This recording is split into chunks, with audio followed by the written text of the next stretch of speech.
Hey guys, Unk here with a new review. Today we've got this JWX Freestanding bike rack. This is up to 5 bicycles, so a whole family can have their bicycles up and out of the way. We're going to open up the box. I'm going to show you what it looks like, and then we're going to assemble it and then mount a couple of bikes on it.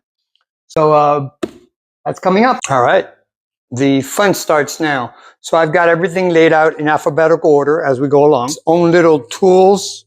To speed things up, I'm going to use my drill with a hex bit on it and then a regular wrench. But here I've got everything laid out. So step one is we need the bottom feet, and we need two of them, and some end caps, which I also have right here. So let's start with number one. So yeah, so the legs screw onto there.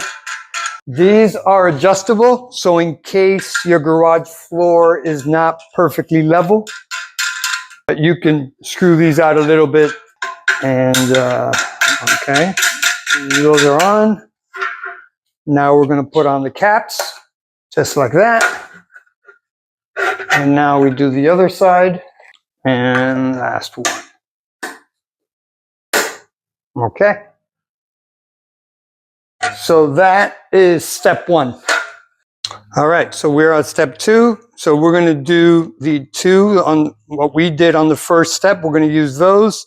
And now we're going to add a bar E with a couple of screws, which will come from here. So 2 screws, 2 washers.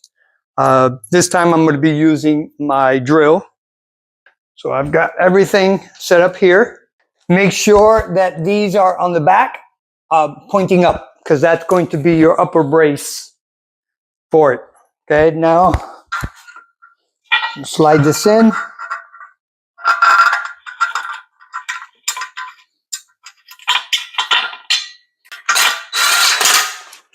Okay, these don't have to be super tight, but they do have to be snug. You don't want any movement. When I'm assembling something like this, I usually don't like to fully tighten it until it's all assembled. Then I tightened it so that way it locks it up in place. All right, so step 2 done. Next to step 3.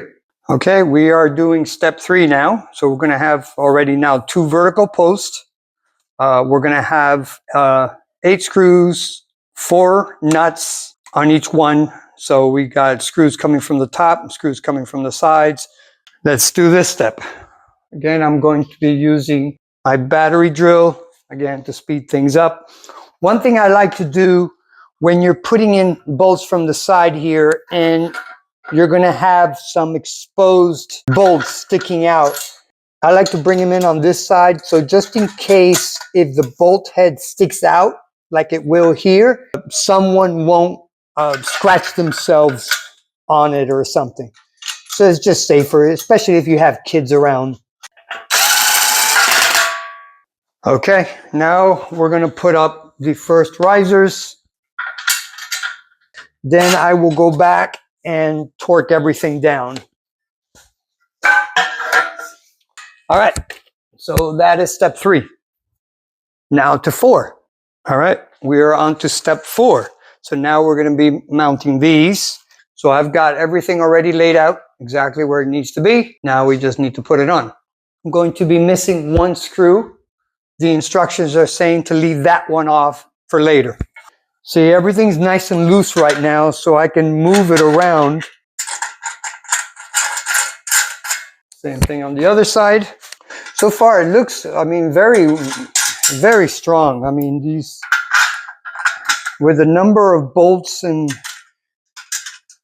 plates on here and the size of the steel, this is going to be extremely sturdy.